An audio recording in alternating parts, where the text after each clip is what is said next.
ఆకాను శపితము చేయబడిన దానిలో కొంత తీసుకొని గనుక యెహోవా ఇజ్రాయేలు మీద కోపించాడు. చాలా. ఇక్కడ మనం ఒక వ్యక్తిని చూస్తున్నాం, అతని పేరు ఆకాను. ఎవరి ఆకాను అని అంటే యూదా గోత్రమునకు సంబంధించిన వ్యక్తి.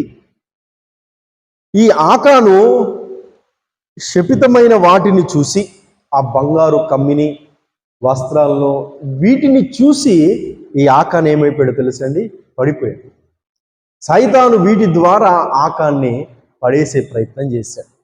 ఎందుకు అది తీసుకోవాలి అని ఆకానికి అనిపించిందంటే, దాచుకుందాము, ఇది దాచుకొని నా కోసం ఏదైనా చేసుకుందాం అనుకొని శపితమైన వాటిని దాచుకునే ప్రయత్నం చేశాడు.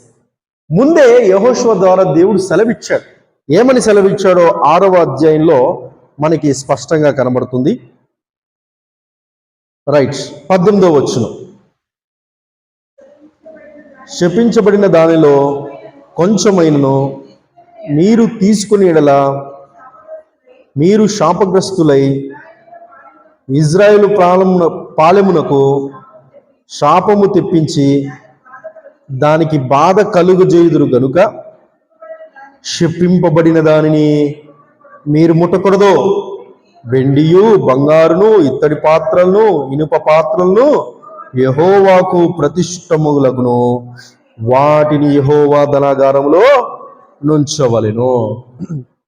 యెహోషువ ద్వారా దేవుడు ముందుగానే సెలవిచ్చాడు. దేవుడు చెప్పాడు, యెరికో పట్టణాన్ని మీరు స్వాధీనపరుచుకున్నారు, చాలా సంతోషం.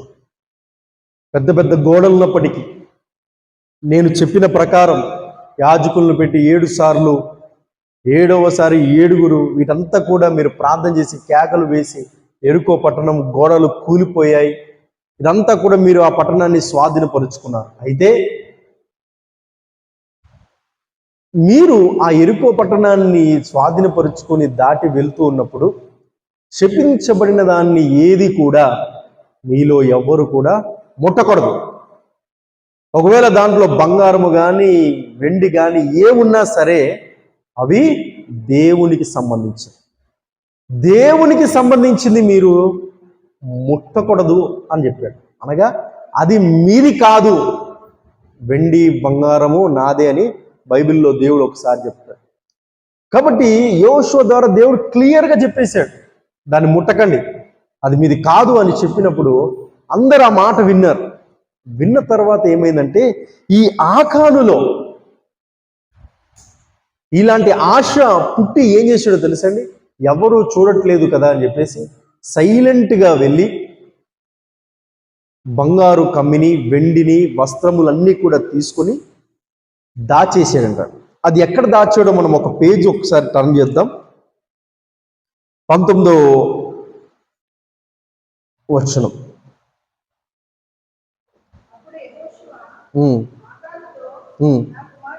ఆ 21 చదవండి. ఆకాను ఏమేమి తీసుకున్నాడు, ఏమేమి దాచుకున్నాడో ఇక్కడ మనకు కనబడతాం. దోపుడు సొమ్ములో ఒక మంచి షీనారు పై వస్త్రమును, 200 తులముల వెండిని,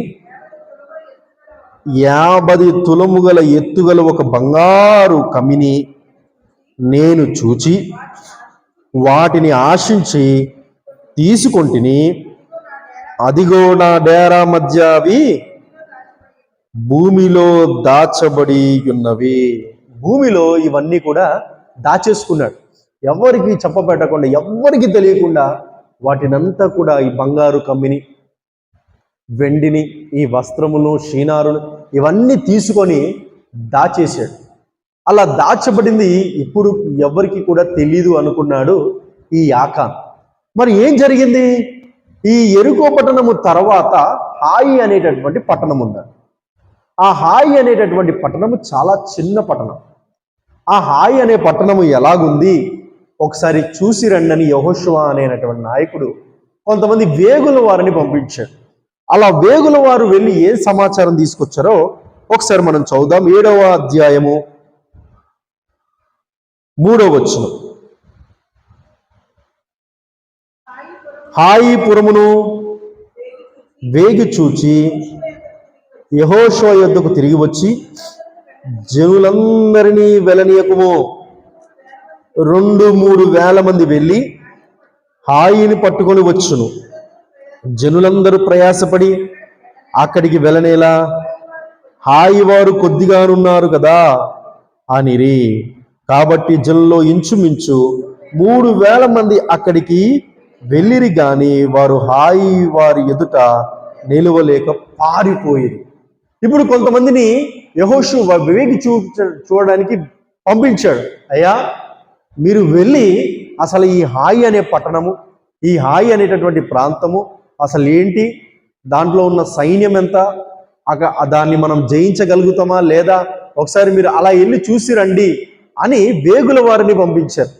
అలా వేగుల వారిని పంపిస్తే వారు వెళ్ళి చూసి వచ్చి ఒక అద్భుతమైన సమాచారం తీసుకొచ్చారు. యెహోషువ, ఇప్పటి వరకు మనం ఎన్నో ప్రాంతాలు జయించుకుంటూ వచ్చాం కదా, అయితే ఇప్పుడు అంత శ్రమ పడాల్సిన అవసరం లేనే లేదు, అంత కష్టపడాల్సిన అవసరం లేనే లేదు. ఎందుకు అంటే హాయి అనేటటువంటి ఈ ప్రాంతం, ఈ పట్టణం చాలా చిన్న పట్టణం, చాలా చిన్న ప్రాంతం. మనం అందరము వెళ్ళాల్సిన అవసరం లేదు. కేవలము ఎంతమంది అండి? 2-3 వేల మంది అక్కడికి వెళ్తే చాలు, వారే యుద్ధం చేసి వారే జయించేస్తారు. అప్పుడు మనం సంతోషంగా వెళ్ళవచ్చు అనేటటువంటి వర్తమానము ఈ వేగుల వారు యెహోషువ యొద్దకు తీసుకొని వచ్చారు. యెహోషువ యొద్దకు తీసుకొని రాగానే అప్పుడు యెహోషువ అవునా, నిజమా, సరే అని చెప్పేసి ఆ 2-3 వేల మందిని పంపించాడు. పంపిస్తేనంట ఆ హాయి అనేటటువంటి ప్రాంతానికి వెళ్ళగానే అక్కడున్న సైన్యము కావచ్చు, అక్కడున్న మనుషులు కావచ్చు, వీళ్ళందరి 2-3 వేల మందిని తరిమేశారు. అలా వారు తరమగానే ఈ 2-3 వేల మంది భయపడి పారిపోయి వచ్చేసారు. దాంట్లో కొంతమంది, ఎంతమంది అమ్మా, 36 మంది 36 మంది చనిపోయారు. యెహోషువ జీవితంలో మొట్టమొదటి ఓటమిని ఇక్కడ చూశాడు. ఏంటి, ఇప్పటి వరకు మేము ఓటమి రుచి చూడలేదే. ఎందుకంటే యెహోషువ మొదటి గ్రంథంలో దేవుడు ఒక మాట చెప్పాడు. ఏంటో తెలుసా? యెహోషువ, మోషే చనిపోయాడని, ఈ ఇజ్రాయేల్ సైన్యమును ఇప్పుడు ఎవరు నడిపిస్తారు అని భయపడుతూ ఉన్నావా? భయపడకు, నేను మోషేకు తోడై ఉన్నట్లు నీకు తోడై ఉంటాను, నిబ్బరము కలిగి ధైర్యముగా ఉండు అని ఒక అద్భుతమైన మాట అంటాడండి. ఏంటో తెలుసా? నీ ఎదుట ఏ మనుషుడు నిలబడకుండా నేను చేస్తా. అంటే నువ్వు ఎక్కడికి వెళితే అక్కడ నీకు విజయాన్ని ఇస్తా, ఎక్కడికి వెళితే అక్కడ జయమునికి ఇస్తా. నేను నీ పక్షమున ఉంటా, నీతో ఉంటా, నీకు జయమును విజయమును అనుగ్రహిస్తానని చెప్పేసి దేవుడు ఒక అద్భుతమైన వాగ్దానాన్ని ఇచ్చాడు. యెహోషువ ఎంత అద్భుతమైన ఆత్మీయుడు అంటే దేవుడి మాటను 100% తీసుకొని నమ్మేసేవాడు.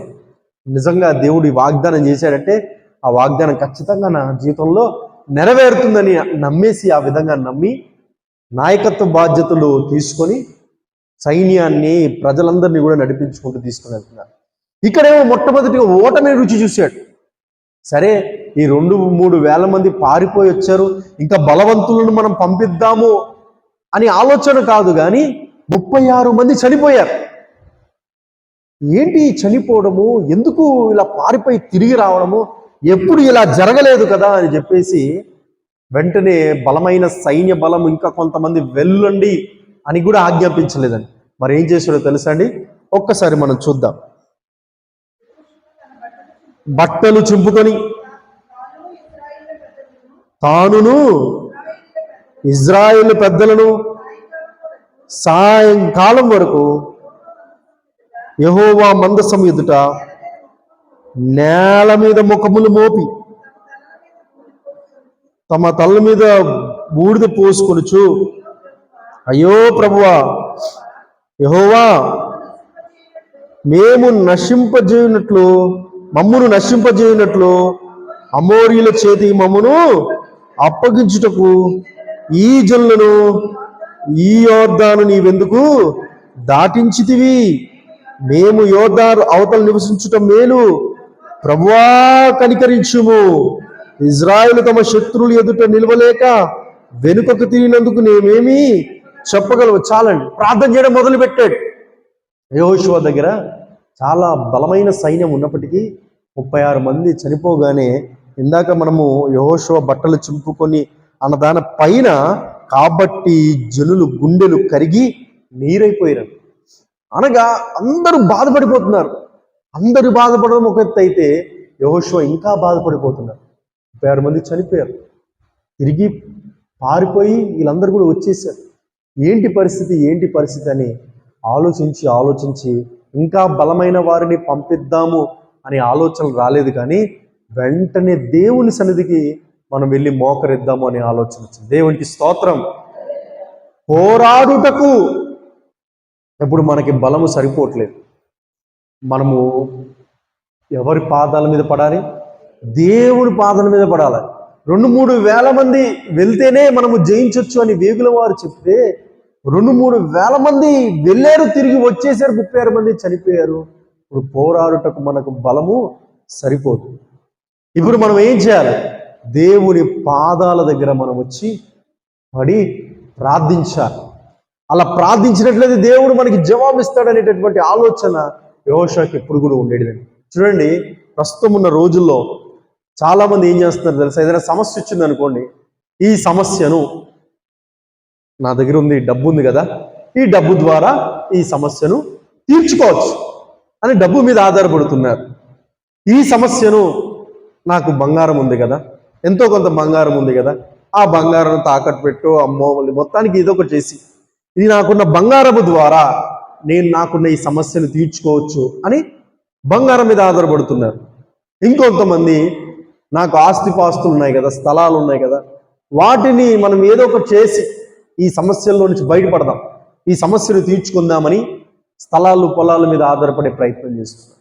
ఇంకొంతమంది మనకి పలుకుబడి ఉంది కదా, వారు తెలుసు, వీరు తెలుసు, ఆ రాజకీయ నాయకులు తెలుసు, వీళ్ళు తెలుసు, ఆ కుల పెద్దలు తెలుసు, వాళ్ళు తెలుసు కదా, వీరి మీద ఆధారపడి మనం ఈ సమస్యను పరిష్కారం చేసుకుందామని చెప్పేసి చాలామంది డబ్బు మీద, చాలామంది బంగారం మీద, చాలామంది స్థలాలు పొలాలు ఆస్తుల మీద, చాలామంది పలుకుబడుల మీద ఆధారపడి సమస్యను తీర్చుకునే ప్రయత్నం చేస్తున్నారు. కానీ చివరికి సమస్య తీర్చుకోలేక ఒంటరైపోతున్నారు. అవన్నీ ఖర్చు చేయబడుతున్నప్పటికీ కూడా ఆ సమస్యకు పరిష్కారం తీరట్లేదు. అలాంటి సమయంలో ఏం చేయాలి? దేవుని పాదాల దగ్గర మనం పడాలి. పోరాడుటకు అన్ని ప్రయత్నం చేశాం. ఇప్పుడు మనకు ప్రయత్నం చేసేది ఏమీ లేదు. దేవుని సన్నిధికి వచ్చి మోకరించి ప్రార్థించడమే ఈ అన్ని ప్రయత్నాల కన్నా శ్రేష్టమైన ప్రయత్నం. దేవునికి స్తోత్రం. హల్లెలూయా. పోరాడుటకు నా బలము చాలక, పోరాడుటకు నా బలము చాలక, నీ పాదాలపై ఒదిగిపోతానయ్యా, నీ పాదాలపై ఒదిగిపోతానయ్యా. నా జీవితానికి యజమానుడా నిన్ను మాత్రం కొలుతునేసయ్యా. నా జీవితానికి యజమానుడా నేను మాత్రం కొలుతునేసయ్యా.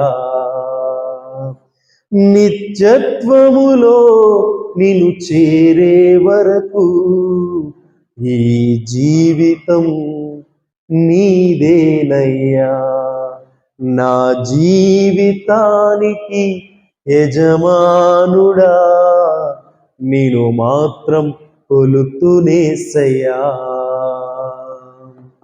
గుండె జారిపోయే నిందలెన్నో, ఆత్మీయులతో అవమానాలెన్నో. గుండె జారిపోయే నిందలెన్నో, ఆత్మీయులతో అవమానాలెన్నో. పోరాడుటకు నా బలము చాలక, పోరాడుటకు నా బలము చాలక నీ పాదాలపై ఒరిగినానయ్యా, ఒదిగిపోతానయ్యా. నీ పాదాలపై ఒరిగినానయ్యా, ఒదిగిపోతానయ్యా. నా జీవితానికి యజమానుడా నేను మాత్రం కొలుతునేసయ్యా. దేవునికి స్తోత్రం కలుగునుగా. పోరాడుతున్నాం, మనకున్న అన్ని ఆధారం చేసుకొని పోరాడుతున్నాం. కానీ ఈ పోరాటంలో విఫలమైపోతూ ఒంటరైపోతున్నామని దేవుడు అంటున్నాడు. అన్ని పోరాటాలు చేసావు కదా, చివరిగా ప్రార్థన అనే పోరాటం చెయ్యి. నువ్వు ప్రార్థన అనేటటువంటి పోరాటం నువ్వు చేసినట్లయితే ఈ పోరాటంలో నువ్వు ఎప్పుడు కూడా ఓడిపోవు. ఈ పక్షముని నేను నిలబడి నీకు విజయాన్ని ఇస్తానన్నాడు. దేవునికి స్తోత్రం, హల్లెలూయా. ఇది తెలుసుకున్న యెహోషువ ఇక సైన్య బలం మీద, జనాల మీద ఆధారపడడం కాదు, కానీ అసలు ఎందుకు ఈ ఓటమి వచ్చిందో దేవుణ్ణి అడిగి తెలుసుకుందామని మోకరిల్లి బట్టలు జింపుకొని బూడిద పూసుకొని మోకరిల్లి ప్రార్థించడం ప్రారంభించాడు. ఎంత ప్రార్థన చేశాడో తెలుసండి. దేవుడు కలుగజేసుకొని దేవుడే వచ్చి యెహోషువా లే అనేంత వరకు ప్రార్థన చేశాడండి. దేవునికి స్తోత్రం. మీరు గమనించినట్లయితే 7వ అధ్యాయము 4వ వచనం అంతా కూడా చదువుకొని ప్రార్థన చేశాడు. చివరికి ఏమైందండి ఒకసారి చూద్దాం. ఎన్నో వచనం అండి? 10వ వచనం. యెహోవా యెహోషువతో ఇట్లనెను, లెమ్మో నీవేళ ఇక్కడ ముఖం నేల మోపుకొందువు, ఇజ్రాయేలీలు పాపము చేసి ఉన్నారు, నేను వారితో చేసిన నిబంధన వారు మీరి ఉన్నారు. శపితమైన దాని కొంత తీసుకొని దొంగిలి బొంకి తమ సామానులలో దాన్ని ఉంచుకొని ఉన్నారు. దేవునికి స్తోత్రం. యెహోషువ ఓటమి కలగగానే 36 మంది చనిపోగానే, అనేక మంది పారిపోయి రాగానే వెంటనే ప్రార్థనకు పని చెప్పాడు. అలా ప్రార్థనకు పని చెప్పి మోకరిల్లి గుండెలు బాదుకుంటూ ఏడుస్తూ ప్రార్థన చేశాడు. ఆ ప్రార్థనలో మనకు అనేక అంశాలు మనకి కనబడతా ఉంటాయి. ప్రభువా, వారి చేతిలో మమ్మల్ని ఓడిపోనిస్తావా? అలా ఓడిపోనివ్వడానికే నాయన యోర్దాను దాటించింది. అలా ఓడిపోవడానికే నాయన ఈ యెరికో పట్టణాన్ని మాకు ఇచ్చింది. అలా ఓడిపోవడానికే నాయన ఇంత దాటుకొని తీసుకొని వచ్చావు. చిన్న పట్టణాన్ని మేము ఓడిపోవడం ఏంటయ్యా అని బాధతో ఏడుస్తూ ఉన్నాడండి. అలా ఎంతవరకు ప్రార్థన చేశాడంటే యెహోషువ దేవుడే వచ్చి జవాబు ఇచ్చేంత వరకు ప్రార్థన చేశాడు. దేవునికి స్తోత్రం. ఇది అసలైన పట్టుదల కలిగిన ప్రార్థన ఎంతసేపు చేయాలి? దేవుడు మనకు ఒక నిర్దిష్టమైన జవాబు ఇచ్చాడు అనేటటువంటి భావన వచ్చేంత వరకు ప్రార్థన చేస్తూనే ఉండాలి.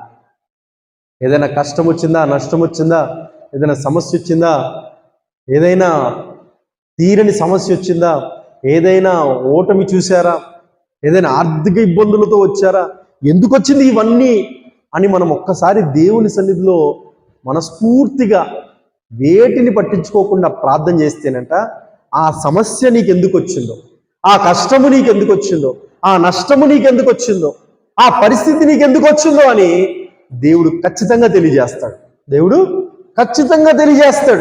ఎందుకనంటే యెహోషువకు ఓటమి ఎందుకు వచ్చిందో తెలియజేసిన దేవుడు మనకు కూడా తెలియజేయగలిగిన దేవుడు. ఆయన పక్షపాతము చూపే దేవుడు కానే కాదు. యెహోషువతో మాట్లాడిన దేవుడు, ఎందుకు ఓటమి వచ్చిందో అని యెహోషువకు చెప్పిన దేవుడు మనకు కూడా ఆ నష్టం ఎందుకు వచ్చిందో, ఆ కష్టం ఎందుకు వచ్చిందో, ఆ ఓటమి ఎందుకు వచ్చిందో మనకు కూడా మన దేవుడు చెప్పుతాడండి. ఆయన చెప్పగలిగిన గొప్ప దేవుడు. ఎందుకనంటే బైబిల్ గ్రంథంలో ఏలియా గురించి ఒక మాట దేవుడు చెప్పాడు. కొత్త నిబంధనల గ్రంథంలో ఏలియా కూడా మనలాంటి అంత గొప్ప అగ్ని ప్రవక్తను దేవుడు ఎవరితో పోల్చారో తెలుసండి? మనతో పోల్చాడు. ఎవరితో పోల్చాడండి? మనతోనే పోల్చాడండి. ఏలియా కూడా మనలాంటి స్వభావం కలిగిన వాడే. అయితే మరి ఏలియాకు మనకున్న వ్యత్యాసం ఏంటంటే, మనకున్న డిఫరెన్స్ ఏంటంటే, ఏలియా ప్రార్థన చేసేవాడు. ఎలా ప్రార్థన చేసేవాడు? ఆసక్తిగా ప్రార్థన చేసేవాడు. కాబట్టి ఏలియాకు జవాబు ఇచ్చాం.